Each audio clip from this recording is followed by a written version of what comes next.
Il y a des matins où l'on se réveille déjà épuisé avant même que la journée ait commencé. Pas épuisé du corps, non, épuisé de l'intérieur. Comme si quelque chose pendant la nuit avait continué à tourner, à moudre, à ressasser. Et cette question s'installe alors, discrète et pourtant tenace, quelque part derrière les yeux. Pourquoi ceux qui s'efforcent le plus de tenir, de faire face, de ne pas craquer, sont-ils souvent ceux qui s'éloignent le plus d'eux-mêmes? Pourquoi ceux qui s'efforcent le plus de tenir tombent-ils plus loin? Christophe André pose cette question depuis des décennies dans son cabinet, avec ses patients dans ses livres, et il n'y a pas de réponse simple. Mais il y a une piste que les neurosciences ont commencé à tracer avec une précision inattendue. Et cette piste passe, étonnamment, par le corps en mouvement, par la danse. Pas la danse des scènes et des projecteurs, pas celle qu'on regarde en admirant les autres depuis son fauteuil. La danse de tous les jours, celle que le corps réclame sans qu'on l'écoute. Celle qu'on a abandonnée quelque part entre l'enfance et la vie d'adulte, entre les responsabilités et la fatigue. Celle qui, selon des recherches neuroscientifiques récentes, possède un pouvoir de guérison que l'on commence seulement à mesurer vraiment. Si vous regardez cette vidéo jusqu'au bout, vous allez comprendre exactement ce qui se passe dans votre cerveau quand vous dansez, même seul, même maladroitement, même quelques minutes. Et surtout, vous allez comprendre pourquoi ne pas le faire à un coup. Un coût que vous payez peut-être déjà, sans le savoir, dans vos relations, dans votre sommeil, dans cette capacité à ressentir de la joie qui semble s'être un peu effacée. Ce que vous allez apprendre ici peut changer quelque chose de concret dès aujourd'hui. Mais si vous partez maintenant, vous repartez avec le même poids qu'en arrivant. Alors restez. Parce que ce qui suit mérite qu'on s'y arrête vraiment. Il connaît une femme, appelons-la Marielle, 62 ans, retraitée depuis 18 mois. Toute sa vie active, elle avait dansé. Pas professionnellement, non, juste comme ça, pour elle. Le samedi soir avec son mari, parfois seule dans la cuisine, en faisant la vaisselle. Quand les enfants étaient petits, elle dansait avec eux sur le carrelage du salon, sans raison, juste parce que la vie était là et qu'elle le sentait dans ses jambes. Et puis la retraite est arrivée. Et avec elle, paradoxalement, une forme d'immobilité. Le temps libre, au lieu de l'ouvrir, l'avait figé. Les journées s'étaient organisées autour de l'agenda familial, des rendez-vous médicaux, des inquiétudes pour les uns et les autres. Et Marielle avait arrêté de danser. Pas consciemment. Juste progressivement, elle avait arrêté. Quand elle est venue consulter, elle décrivait une sensation étrange. Vérace, elle disait « Je suis là, mais je ne suis plus vraiment là ». Elle était physiquement présente dans sa maison, à table avec son mari, dans le jardin avec ses petits-enfants. Mais quelque chose en elle s'était retiré. Ses pensées étaient ailleurs, toujours ailleurs, dans les inquiétudes du lendemain ou les regrets d'hier. Et ses proches le sentaient, même s'il ne le formula pas. C'est une image que beaucoup reconnaissent. Être là sans être là. Le corps présent, l'esprit absent. Et cette forme d'absence, on la banalise souvent parce qu'elle est silencieuse. Elle ne fait pas de bruit, elle ne crie pas, elle efface doucement. Christophe André observe depuis longtemps que l'une des souffrances les plus répandues de notre époque n'est pas le grand drame spectaculaire, celui qu'on voit et qu'on nomme. C'est cette érosion lente, quotidienne, de la présence à soi-même et aux autres. Ce glissement progressif vers un mode de fonctionnement où l'on fait les choses sans les vivre. Où l'on mange sans goûter, où l'on écoute sans entendre, où l'on regarde les visages de ceux qu'on aime, sans vraiment les voir. Et le plus douloureux, c'est que ceux qui vivent cela sont souvent des personnes qui s'investissent énormément.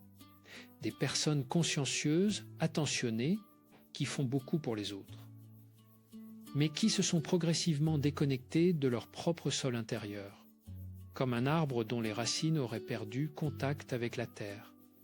Si vous vous reconnaissez un peu dans ce que vous venez d'entendre, si quelque chose en vous a vibré à la description de Marielle ou de ses matins épuisés, avant même d'avoir commencé, alors ce que Christophe André partage ici est fait pour vous.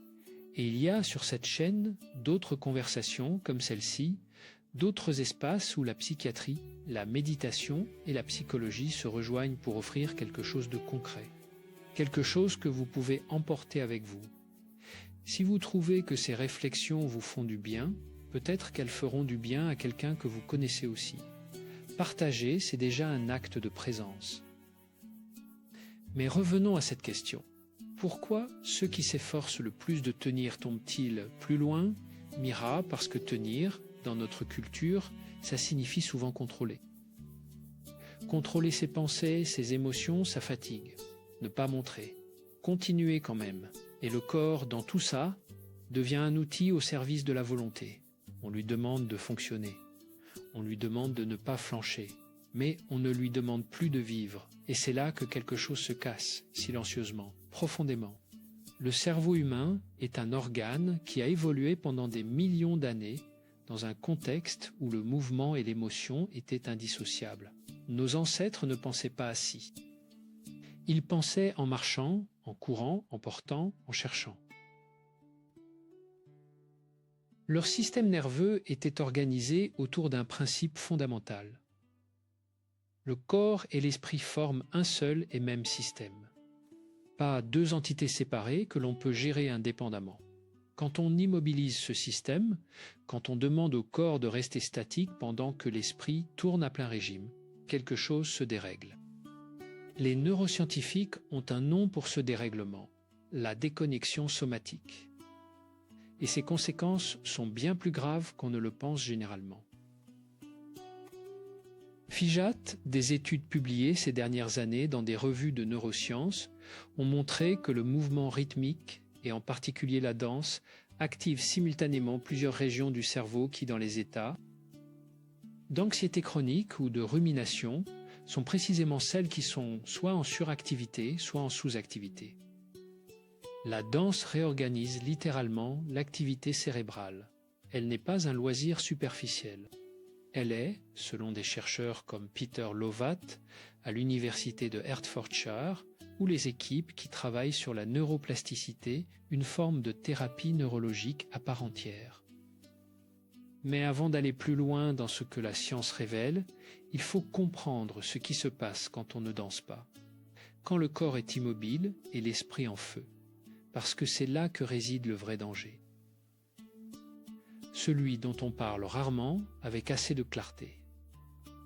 Imaginez une rivière. Quand l'eau coule, elle se purifie elle-même, les sédiments se déposent, les toxines se diluent, l'oxygène se renouvelle. Mais quand l'eau stagne, quelque chose se produit différemment. Elle s'épaissit, elle se trouble, et ce qui devait traverser reste. Le stress chronique fonctionne exactement comme cette eau stagnante. Les émotions qui auraient dû passer, traverser le corps et se dissoudre, restent coincées. Elles s'accumulent. Et à un moment, ce qui était une tension ordinaire devient quelque chose d'autre. Voici ce que Christophe André constate régulièrement dans sa pratique clinique. Les personnes qui arrivent en consultation avec un épuisement sévère, une anxiété généralisée ou les premiers signes d'une dépression ne sont pas des personnes faibles. Ce sont des personnes qui ont tenu longtemps. Trop longtemps, et qui, sans s'en rendre compte, ont progressivement supprimé tous les régulateurs naturels de leur système nerveux. Le mouvement, le jeu, la légèreté, la spontanéité du corps. Et quand ces régulateurs disparaissent, le cerveau reste dans un état d'alerte permanente. L'amygdale, cette petite structure en forme d'amande au cœur du cerveau limbique, responsable de la détection des menaces, reste activée en continu, comme une alarme qui ne s'éteint plus. Et cette alarme, elle consomme une énergie considérable. Elle épuise les réserves, elle colore chaque perception d'une teinte légèrement menaçante. Ce que vous ressentez peut-être quand vous vous réveillez fatigué sans raison. Ce poids dans la nuque au milieu de l'après-midi.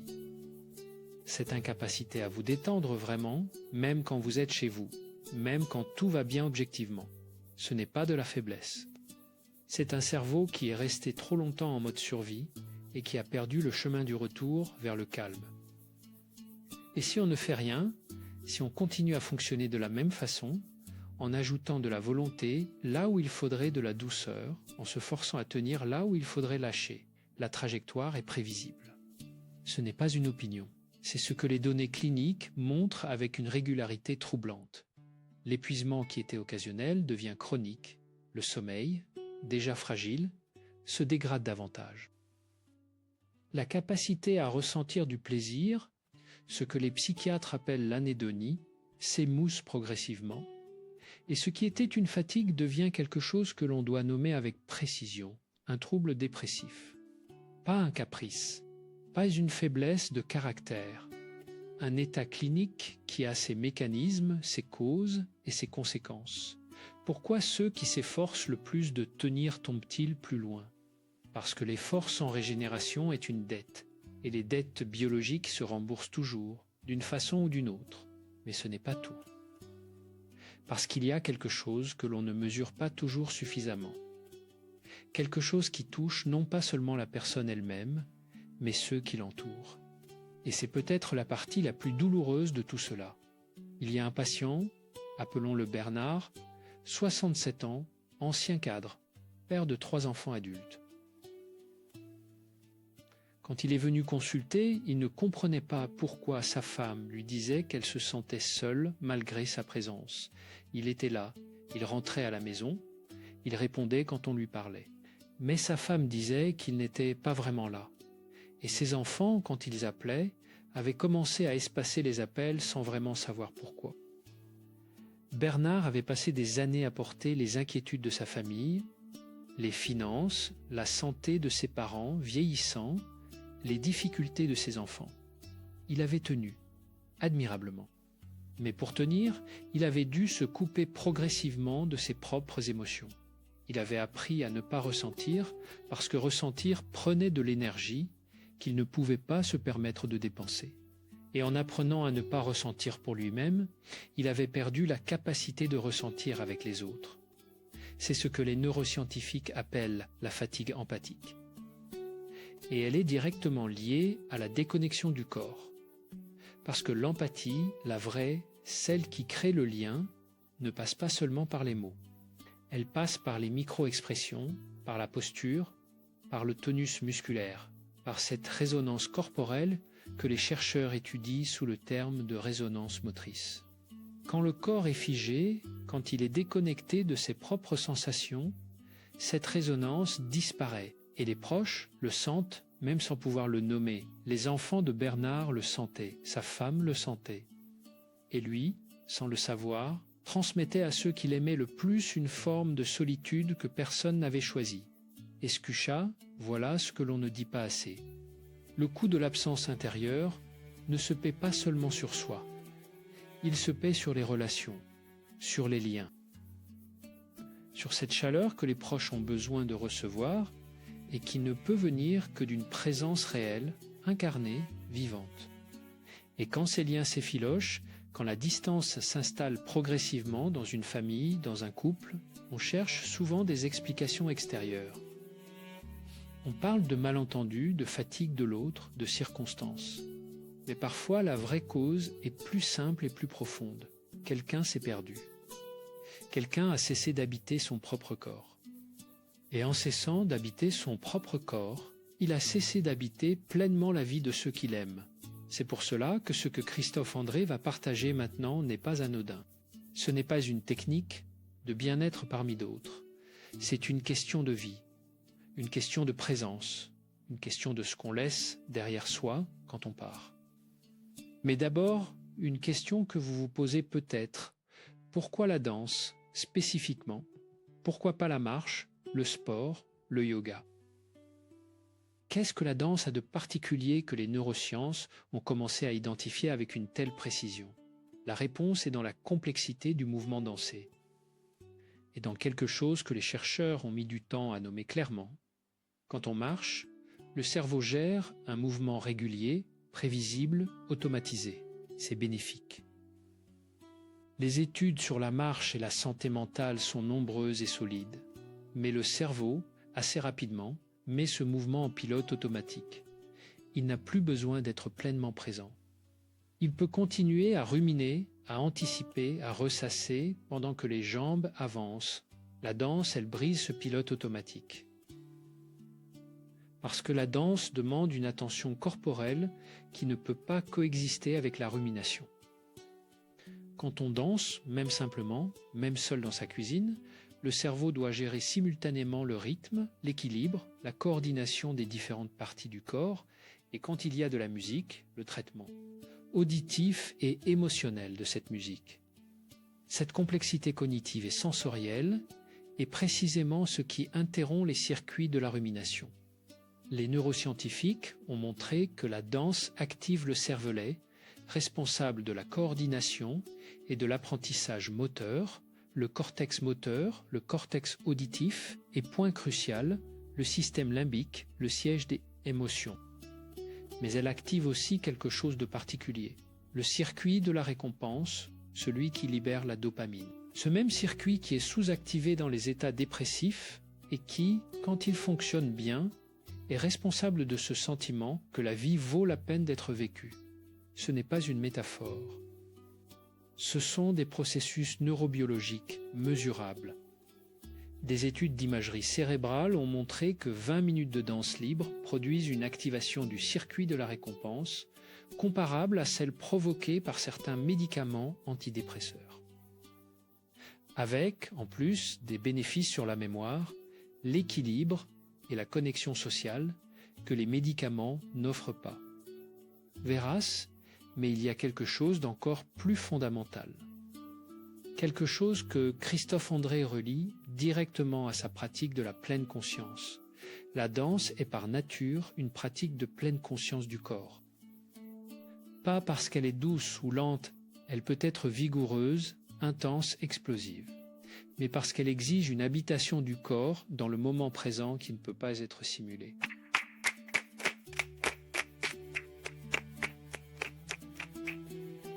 Quand on danse, on ne peut pas être ailleurs. Le corps est là, les pieds sur le sol, les mains dans l'air, la nuque qui bouge, la chaleur qui monte dans les paumes. C'est ici maintenant. Et cet ici maintenant, cette ancre dans le présent, est précisément ce qui manque aux personnes épuisées par les ruminations et l'anxiété. L'anxiété vit dans le futur. Elle projette, elle anticipe, elle imagine des catastrophes qui n'ont pas encore eu lieu. La dépression vit souvent dans le passé. Elle ressasse, elle rejoue, elle s'accroche à ce qui a été perdu. La pleine conscience, et la danse comme forme de pleine conscience incarnée, vit dans le présent. Et en habitant le présent, elle coupe momentanément l'alimentation de ces deux états. Ce n'est pas une guérison instantanée. Christophe André est psychiatre, pas magicien, et il n'aime pas les promesses qui sonnent faux. Mais c'est un mécanisme réel, documenté, accessible. Et c'est précisément pour cette raison qu'il mérite qu'on s'y arrête sérieusement. Revenons à Marielle, la femme dont nous parlions au début. Quand elle a recommencé à danser, ce n'était pas spectaculaire. 5 minutes par matin dans sa cuisine avec la radio. Pas de chorégraphie, pas de style particulier, juste son corps qui bougeait sur la musique. Et les premières fois, elle se sentait un peu ridicule. Elle regardait autour d'elle comme si quelqu'un allait la juger. Elle avait du mal à lâcher le contrôle. Mais après 2 semaines, quelque chose avait changé. Elle décrivait une sensation dans le bas du dos, une légèreté qu'elle n'avait pas ressentie depuis longtemps. Et surtout, elle décrivait quelque chose dans son rapport au temps. Les matins semblaient moins lourds. Pas parce que les problèmes avaient disparu, mais parce qu'elle avait trouvé, chaque matin, 5 minutes où elle était vraiment là. 5 minutes où son esprit ne pouvait pas partir en avant ou en arrière. Et ces 5 minutes, comme un point d'ancrage, coloraient différemment le reste de la journée. Ce que Marielle décrivait correspond exactement à ce que les neurosciences appellent la régulation allostasique. La capacité du système nerveux à revenir à un état d'équilibre après une perturbation. Et la danse, par ses effets combinés sur la neurochimie, la respiration, le tonus musculaire et la coordination sensorielle, est l'un des régulateurs allostasiques les plus puissants que l'on connaisse. Maintenant, Voici une question que vous vous posez peut-être, et elle est légitime. Est-ce que cela fonctionne vraiment pour tout le monde? Et si je n'ai jamais dansé, si je me sens maladroit, si l'idée même de danser me met mal à l'aise, c'est une question importante. Et la réponse est nuancée, comme toutes les vraies réponses. Non, tout le monde ne vit pas la danse de la même façon. Il y a des personnes pour qui le mouvement libre est naturel, presque instinctif. Et il y en a d'autres pour qui le corps a été éduqué à la retenue, à la pudeur, à ne pas prendre de place. Des personnes qui ont grandi dans des familles où l'on ne dansait pas, où le corps était quelque chose de fonctionnel, pas quelque chose d'expressif. Et pour ces personnes, l'invitation à danser peut réveiller quelque chose d'inconfortable, un sentiment d'exposition, une peur du ridicule, une sensation de vulnérabilité dans les muscles des épaules qui se contractent légèrement à l'idée même d'essayer. Christophe André comprend cela, et il ne propose pas la danse comme une injonction, mais comme une invitation. Parce que ce que l'on cherche dans la danse, ce n'est pas la performance, ce n'est pas la beauté du geste, c'est le contact avec soi-même à travers le mouvement. Et ce contact peut commencer très petit, très doucement, sans que personne ne regarde.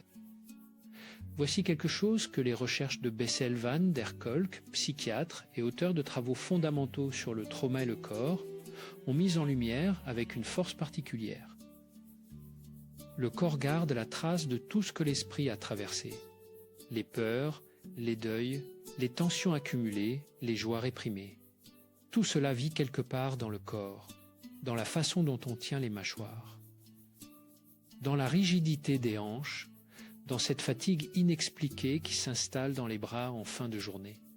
Et le mouvement, quand il est libre, non contrôlé, non performé, permet à ces traces de se déplacer. Pas de disparaître magiquement, mais de bouger, de ne plus rester figé au même endroit. Et ce mouvement intérieur, cette fluidité retrouvée, est souvent le premier signe que quelque chose se remet à circuler là où il y avait de la stagnation. Te suena? Ce que vous venez d'entendre résonne peut-être avec quelque chose que vous portez depuis longtemps. Cette sensation que quelque chose est bloqué, quelque part, sans que vous sachiez exactement où ni comment le libérer. Et il y a une troisième dimension de la danse que les neurosciences explorent avec un intérêt croissant, sa dimension sociale. Parce que la danse, dans la quasi-totalité des cultures humaines à travers l'histoire, n'est pas une pratique solitaire. Elle est un langage du lien, un moyen pour les corps de se synchroniser, de se reconnaître, de communiquer sans mots. Des recherches menées à l'université d'Oxford ont montré que la synchronisation des mouvements entre deux personnes, même brève, même simple, augmente significativement les niveaux d'ocytocine, l'hormone du lien social, et renforce le sentiment de confiance et d'appartenance. Ce n'est pas une coïncidence si les êtres humains ont dansé ensemble à travers toutes les cultures et tous les âges. La danse est l'un des outils les plus anciens et les plus puissants de la cohésion sociale. Et cela nous ramène à Bernard, l'ancien cadre dont nous parlions. Quand son médecin lui a suggéré, presque timidement, de reprendre des cours de danse avec sa femme, il a d'abord regardé cette suggestion avec une certaine perplexité. Danser, à son âge, avec sa femme qui n'avait jamais particulièrement dansé non plus, mais il a essayé. Et ce qui s'est passé dans les premières séances de danse de salon, maladroite, parfois drôle, parfois émouvante, a été quelque chose qu'aucune conversation n'avait pu produire en plusieurs mois. Un contact, une synchronisation, une façon de se retrouver dans un langage que les mots n'avaient plus. Sa femme a dit, lors d'une consultation ultérieure, quelque chose de très simple. Quand on danse, il est là. 4 mots. Mais 4 mots qui portent tout ce que la présence, incarnée, peut offrir à ceux qui nous entourent. Pourquoi ceux qui s'efforcent le plus de tenir tombent-ils plus loin? Parce qu'ils ont oublié que tenir n'est pas suffisant. Qu'il faut aussi, parfois, lâcher. Lâchez le contrôle, lâchez la vigilance, lâchez la rigidité du corps qui essaie de tout contenir. Et la danse est précisément cet espace où l'on peut lâcher sans se perdre. Voici maintenant ce que Christophe André propose concrètement. Non pas comme une prescription rigide, mais comme un chemin que chacun peut adapter à sa propre nature, à son propre rythme, à ses propres limites et ressources. La première pratique, la plus simple, la plus accessible, c'est ce qu'il appelle les 3 minutes du matin. Pas plus, 3 minutes. Chaque matin, avant que la journée ne prenne le dessus, avant que les obligations ne commencent à peser. Vous mettez une musique que vous aimez. Pas nécessairement une musique rythmée, juste une musique qui vous touche. Et vous laissez votre corps bouger, sans programme, sans objectif, sans chercher à bien faire. Le seul critère, le mouvement doit être guidé par la musique et par les sensations internes, pas par une idée de ce que vous devriez faire.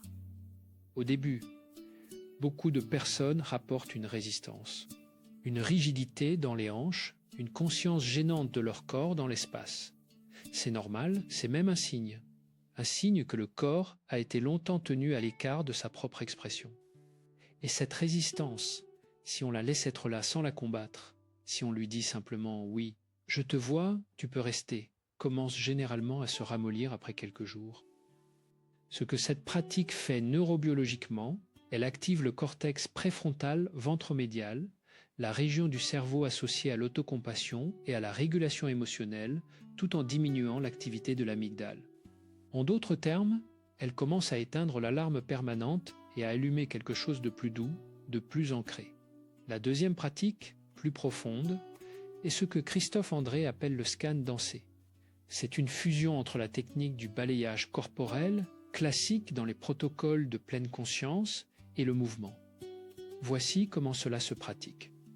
On commence debout, les pieds bien posés sur le sol, en sentant le contact entre les semelles et le plancher. La chaleur de ce contact, la légère pression. On prend 2 ou 3 respirations profondes sans forcer. Et puis, progressivement, on laisse chaque partie du corps se mettre en mouvement, en partant des pieds. Les orteils d'abord, un léger mouvement de flexion, d'extension. Les chevilles qui tournent doucement. Les genoux qui s'assouplissent. Les hanches qui commencent à osciller. Le ventre qui se détend. Les bras qui s'éveillent. Les épaules qui se libèrent. La nuque qui retrouve sa mobilité. Et enfin, le visage, la mâchoire qui se desserre, les joues qui s'animent. Ce n'est pas une danse au sens spectaculaire. C'est un dialogue avec chaque partie du corps. Un retour de présence dans chaque zone qui avait été abandonnée. Et cette pratique, faite régulièrement, 10 à 15 minutes, 2 ou 3 fois par semaine, produit des effets mesurables sur la variabilité de la fréquence cardiaque, un indicateur clé de la santé du système nerveux autonome et de la résilience au stress. La troisième pratique est celle que Christophe André réserve au moment de crise, quand la rumination est forte, quand l'anxiété monte, quand le poids dans la nuque devient difficile à ignorer. Il l'appelle simplement le mouvement d'urgence. Pas de musique nécessaire, pas de préparation. Juste se lever et pendant 2 minutes, secouer le corps, littéralement. Secouer les mains, comme si on voulait se débarrasser de quelque chose. Secouer les bras. Rebondir légèrement sur les talons, laisser la tête partir d'un côté et de l'autre. Ce mouvement de secousse, qui peut sembler un peu absurde de l'extérieur, est en réalité un mécanisme neurobiologique très précis. Il active le système parasympathique, le frein naturel du système nerveux, et interrompt le cycle de tension musculaire qui alimente l'anxiété. Les animaux font cela spontanément après un stress aigu. On l'a observé chez les mammifères, chez les oiseaux. C'est un mécanisme de régulation archaïque, inscrit profondément dans la biologie. Et les êtres humains, quelque part entre l'éducation et la socialisation, ont appris à ne plus le faire. Figeac, voici une donnée qui mérite qu'on s'y arrête un instant. Des études menées sur des populations de personnes âgées de 55 à 85 ans ont montré que la pratique régulière de la danse, même à faible intensité, réduit de manière significative le risque de démence. plus que la lecture, plus que les mots croisés, plus que la marche. Parce que la danse combine le mouvement, la cognition, la musique, la mémoire et le lien social d'une façon qu'aucune autre activité ne reproduit exactement. Ce résultat, publié dans le New England Journal of Medicine, a provoqué une certaine surprise dans le monde médical. Pas parce qu'il était invraisemblable, mais parce qu'il soulignait à quel point nous avions sous-estimé la puissance du corps en mouvement comme outil de santé cérébrale. La danse n'est pas une activité pour les jeunes et les agiles. Elle est une pratique pour tous ceux qui ont un cerveau et un corps, c'est-à-dire pour tout le monde. Il y a quelque chose d'important à dire ici sur la musique elle-même, parce que la danse et la musique sont indissociables pour la grande majorité des êtres humains. Et les neurosciences de la musique ont des choses fascinantes à dire sur ce lien. Quand on entend de la musique avec un rythme régulier, le cerveau fait quelque chose de remarquable. Il se synchronise avec ce rythme. Ce phénomène, appelé l'entraînement neural, signifie que les oscillations de l'activité cérébrale s'alignent sur la pulsation musicale, et cet alignement a des effets directs sur l'état émotionnel. Une musique à environ 120 battements par minute, le rythme d'une valse modérément rapide ou d'une chanson pop légère produit une synchronisation qui favorise la vigilance détendue, un état entre éveil, relaxation qui est précisément l'état optimal pour la régulation émotionnelle. C'est pour cela que quand on entend une musique qu'on aime et que le corps commence à bouger spontanément, ce n'est pas un caprice, c'est le cerveau qui cherche à se réguler. Et cette régulation, ce retour vers l'équilibre, est quelque chose que l'on peut cultiver, consciemment, délibérément, sans attendre que l'envie vienne toute seule, parce que quand on est épuisé ou anxieux, l'envie ne vient souvent pas. C'est le paradoxe de l'épuisement, ce dont on aurait le plus besoin est exactement ce qu'on ne ressent plus l'envie de faire. C'est pourquoi Christophe André insiste sur un principe qu'il appelle l'action avant la motivation. Dans notre culture, on croit généralement que la motivation précède l'action. On attend d'avoir envie pour agir. Mais la recherche en psychologie comportementale montre que, dans les états de fatigue chronique ou d'anxiété, c'est souvent l'inverse qui est vrai. L'action précède la motivation. On commence à bouger et la motivation vient après. On met la musique, on se lève, on fait les premiers gestes et quelque chose se met en route dans le cerveau qui n'était pas là avant le premier mouvement. C'est une révolution copernicienne dans la façon dont on se soigne soi-même. Ne pas attendre d'aller mieux pour faire ce qui fait du bien. Faire ce qui fait du bien pour commencer à aller mieux. Verras, il y a une quatrième pratique, celle que Christophe André considère peut-être comme la plus transformatrice à long terme. C'est la pratique de la danse avec l'autre. Pas nécessairement dans un cours, pas nécessairement avec une technique particulière. Juste de temps en temps danser avec quelqu'un qu'on aime. Avec son conjoint dans le salon, après le dîner. Avec ses petits-enfants, sans raison, juste parce que la musique est là et que la vie est courte. Avec une amie, lors d'une fête, sans se préoccuper de savoir si on danse bien. Ces moments de synchronisation corporelle avec l'autre nourrissent le lien d'une façon que les conversations, aussi profondes soient-elles, ne peuvent pas toujours atteindre. Parce que le lien humain est d'abord corporel avant d'être verbal. Avant que les êtres humains aient des mots, ils avaient des corps. Et ces corps savaient déjà se synchroniser, se reconnaître, se réconforter. Quand vous dansez avec quelqu'un, même maladroitement, même en riant de vos pas désaccordés, vous envoyez à cette personne un message que les mots ne peuvent pas toujours formuler. Je suis là, mon corps est là avec ton corps. Je suis présent. Et cette présence, cette vraie présence incarnée, est peut-être le cadeau le plus précieux que l'on puisse offrir à ceux qu'on aime. Revenons à cette question qui traverse tout ce que nous avons partagé aujourd'hui. Pourquoi ceux qui s'efforcent le plus de tenir tombent-ils plus loin? Maintenant, peut-être la réponse est un peu plus claire. Pas parce qu'ils sont moins forts, pas parce qu'ils font quelque chose de mal, mais parce qu'ils ont oublié, progressivement, dans l'effort de tenir, de laisser entrer la vie par le corps, par le mouvement, par la danse. par ces moments de légèreté et de présence qui ne sont pas des luxes, mais des nécessités biologiques. Et cette réponse appelle une pratique, pas une résolution de bonne volonté, une pratique concrète, régulière, douce. Christophe André propose maintenant une dernière chose. Une chose qui n'est pas une technique, mais une invitation à regarder différemment. Dans notre culture, nous avons appris à séparer le sérieux du léger. Le travail du jeu, la maturité de la spontanéité. Nous avons appris que grandir, c'est se stabiliser, se contrôler, se tenir. Et quelque part dans cette éducation, nous avons peut-être intégré l'idée que le corps qui danse est un corps qui ne travaille pas vraiment.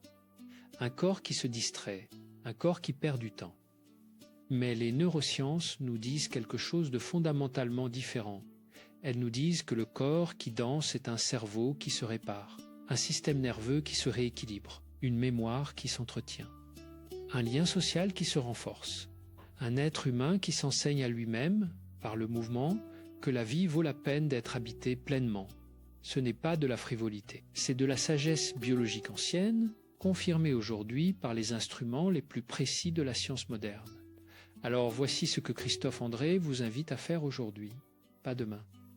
Pas quand vous vous sentirez mieux, pas quand vous aurez plus de temps ou plus d'énergie. Aujourd'hui, choisissez une musique que vous aimez, une seule, 3 minutes.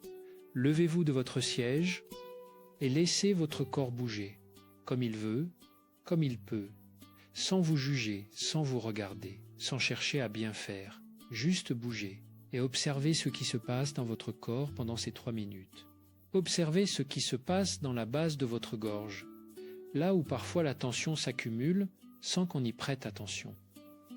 Observez ce qui se passe dans vos mains, dans les paumes, cette chaleur qui monte quand le corps se met en mouvement. Observez ce qui se passe dans votre regard. Est-ce qu'il s'adoucit un peu? Est-ce que quelque chose s'ouvre légèrement derrière les yeux? Et si ces 3 minutes vous font quelque chose, si elles déplacent ne serait-ce qu'un tout petit peu le poids que vous portez, alors vous avez la réponse à la question que nous posions au début.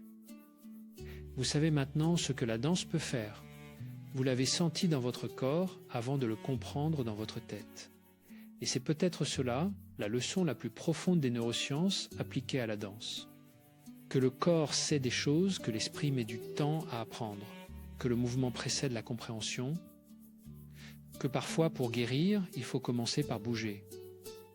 Mira, il y a une dernière histoire que Christophe André souhaite partager. Celle d'une femme, appelons-la Hélène, 65 ans, qui avait perdu son mari 2 ans auparavant. Elle était venue consulter pour un deuil qui ne trouvait pas son chemin.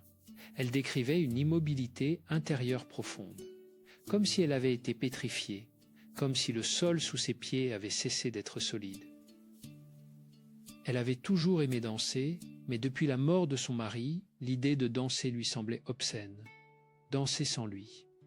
Danser alors qu'il n'était plus là. Elle n'arrivait pas à s'y autoriser. Un jour, elle avait mis par hasard une musique qu'ils aimaient tous les deux. Et son corps, avant même qu'elle ait pu décider quoi que ce soit, avait commencé à bouger. Juste un balancement. Juste un léger mouvement des hanches. Et elle avait pleuré, longtemps, mais elle avait continué à bouger en pleurant, et elle avait décrit, après, une sensation qu'elle n'avait pas ressentie depuis des mois.